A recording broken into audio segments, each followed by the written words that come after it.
Welcome to this Chapter 8 Geometry Review. You might be thinking, geometry? What are you talking about? We haven't studied geometry in this chapter. However, if you think about it, every chapter that we've gone through, we always go back to prior chapters. So Lt1 is going to take us back to geometry. And so we're going to review some of the geometry that we did earlier in the book. So tomorrow you're going to be taking the test.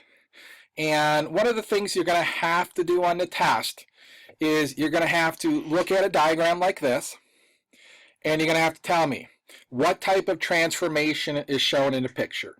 Now, first of all, what are the different types of transformations? Well, there's reflections, rotations, and translations. Again, translations, I stress the S because a translation is a slide. A rotation is a spin, and a reflection is just what it means, a reflection. So the first thing you need to know is know those three. Now the other type of transformation that we learned about is the dilation, but those aren't rigid. We're only going to deal with the rigid transformations. And again, rigid meaning not changing. So translations, reflections, and rotations do not change. So let me grab a pen here. So when we look at this one, again, if you look at it, you got to ask yourself, okay, is it a translation? Does it slide? So R comes here, and you see there's an R, and there's a little tick mark there. That's R1.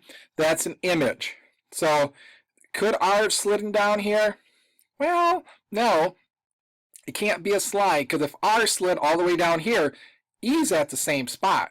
So if it was a translation and this slid down here, E should be way down here. Likewise, if F is here and all of a sudden F1 is here, I should have been way down here. So it's not a translation. Is it a rotation? No.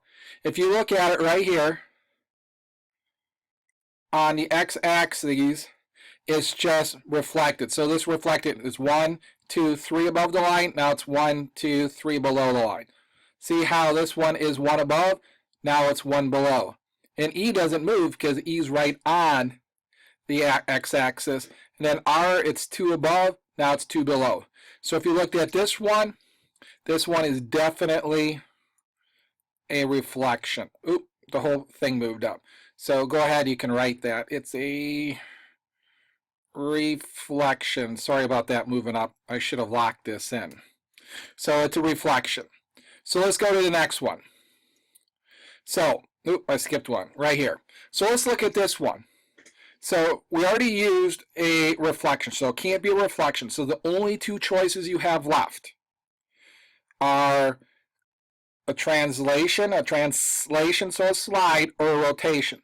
So look at this. C1 came from here to here, H came from here to here, and B came from here to here.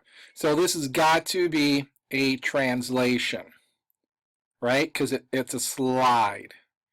So this is a translation. So how did you do? How did you do? Now, one of the things I forgot to do, let's back up. On the test, you're going to have to be able to explain how you know. Why is this reflection? And this is where you can talk about how it's not a translation. It didn't slide down. You can talk about how, if you look at R and R1, they're on equal sides, they're equal distance away from the axes. So you can talk about how you had a line of symmetry running right down the middle of the overall shape, and then R got reflected over to R1. So you are going to have to be able to explain how you know.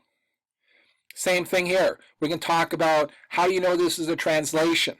So you can talk about how everything was equal. C moved 1 to the right, H moved 1 to the right, and B moved 1 to the right. Because they all moved in the same direction, that means it is a translation. Because if you back up, these didn't move the same distance. Here R moved down 4, but here 1, 2, 3, 4 would have put it right about here and actually moved down 6. So because they're not all equal, it can't be a translation. So let's look at the last one. If we already used translation, we already used reflection, we know that this must be a rotation. And again, you're going to have to be able to explain how you know. So here again, look, B if it was a translation, that's fine. It could be this. However, it can't be, because look, G goes way over here. So that one almost looks like it's rotating about the y-axis. And you can't have different axes if it's a rotation or if it's a translation. So it can't be that. It can't be a reflection, because the line of reflection would be right about here, but B goes down here. These should go perpendicular to the line of reflection. So the only thing left is a rotation. So everything rotated about the origin.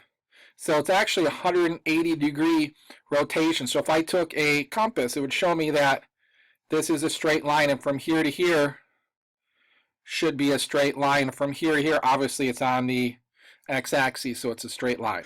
So again, you're going to have to be able to tell me how, or what type it is, and how you know. Just a sentence or two explaining it. And this is important. You have to be able to explain how you know.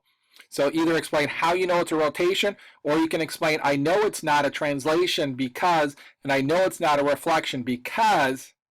So then you have to, and so you could do that to tell me how it's a rotation, because this is why it's not the other two. So any questions? So you are going to see shapes similar to this on a test. You are going to have to tell me, is it a reflection, rotation, or translation, and how you know. Now, the last thing you're going to have to do on a test, and I've got several examples, is you're going to have to identify a sequence of transformations that will transform the original figure to its copy. So if you remember, you had shapes like this, and see how there's the tick marks here? Sometimes it'll be like A1, A2, or there'll be 2 tick marks, so it's A1, A2, A3, whatever, if there's more than one image. But this is an image, which means this is the original. So don't get confused and think, well, do I go from here to here or from this one to this one? Well, you're going from here to there. So you're going to have to be able to explain how you move there. And I would suggest you do the simplest thing possible. Now, first of all, notice, this is A, this is A. So how do you get from here to here? So you might say, and you can explain it all you want. You can say, okay, move A, so let's count. 1, 2, 3, 4, 5, 6, 7, 8, 9. Move 8, 9 to the right.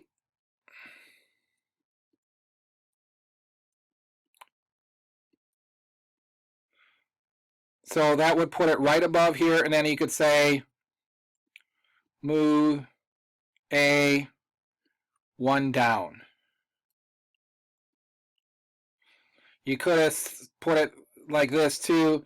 I guess you could have said, x plus 9, because it wouldn't matter.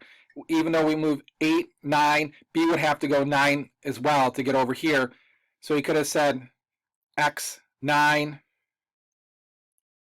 and y negative 1. Because remember, if we go this way, it's a plus for x. If we go this way, it's a minus for x. If we go down, it's a minus for y. If we go up, it's a plus for y. So I would just write it out like this. Move A9 to the right, move A1 down. And you can even say, okay, step 1, step 2. And you could have them switched around as well. So 3 was pretty easy. So let's take a look at another example. So here's 4. It's a little bit more complicated. So B goes from here to here. So now we have to ask ourselves, okay, how do we go from there to there? So let me erase this so we don't get confused with that. So how do I get B from there to there? So we're going to have some type of rotation involved. Now notice, and we probably might want to rotate first. So I'm going to say rotate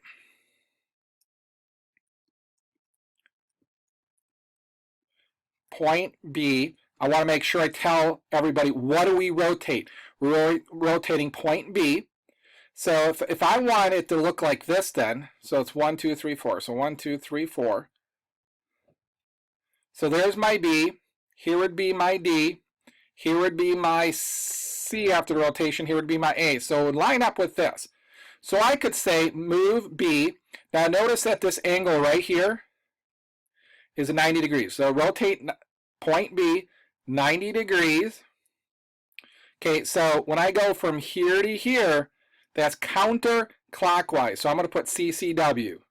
Rotate point B 90 degrees counterclockwise. So this gives me my new figure right here. So now I need to move, and let me grab a different color. So now I need to move B and D. Okay, we have a problem here. When you look at this, this is not right. This can't be right. So when you're taking a test, if this screwed you up or this messed you up, this should be C, this should be D. And the reason I say that is because B has to, and I'll try and redo the test before I have the sub tomorrow. So it looked differently on this video. I'll fix that for tomorrow. So B, this should be D. So once I get there, I need to move 1, 2, 3, 4, 5, 6, 7. So that's going to be step 1. Then I'm going to say X plus 7. And then Y minus 2. Or you can say move point B 7 to the right, and then move point B 2 down.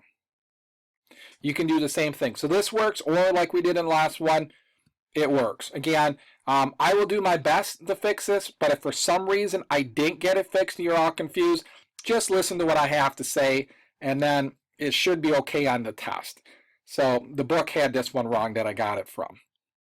So let's look at the last example. So you've got B and you've got to get it up here, and A, you got C and D. So this is one of those where you could rotate, and you could rotate point B 90 degrees so that now instead of this pointing this way, so if I look 1, 2, 3, 4, 1, 2, 3, 4, so C would now be here, and then D would be off the grid, but it really wouldn't matter because that would be B, this would be my new C1. So I'm not going to write this whole thing out. So you could say rotate 90 degrees, and again, I went this way, so rotate 90 degrees clockwise, and then move it up 1, 2, 3, 4, 5, 6, 7, 8, 9, 10. So then you could have said X or Y plus 10, and 1.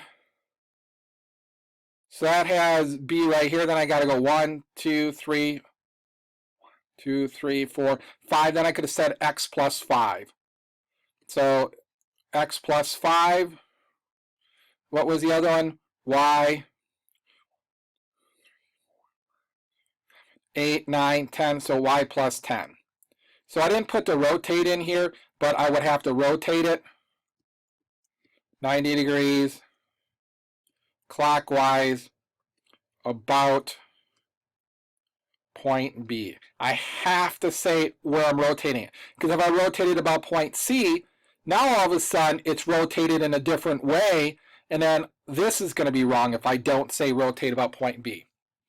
Now the other thing you could have done is you could have just said rotate about the origin 90 degrees, and that's where your new point B would be. A would be here. It's a little bit harder to tell. I can tell because I've been doing this a while. So you could have simply said rotate point B 90 degrees about the origin, and boom, you're done. Everything's worked out. So that might be a little bit harder to see, but you can see that it is a 90-degree angle. So now, right here in this practice, when I had 3 examples, you're only going to have to do 1 on the test. So just make sure you take your time, don't rush through it. Make sure that you have really good explanations for these. Because if you get this right down here, if you get whatever one this is correct, and then all of a sudden you get the 3 words right, but you don't have the descriptions, that's where you're going to get yourself into trouble and you're going to get a lower grade, even though if you're able to figure out this is a reflection, just explain how you were able to figure it out. So, as always, if you have any questions, let me know. However, I'm not going to be in class when you're doing this. That's why you're doing it via the video, but the test will be on Wednesday. So you can always come in early on Wednesday and ask if you were having issues. Otherwise, we will be having a test on Wednesday with this. Okay, that's it. Bye.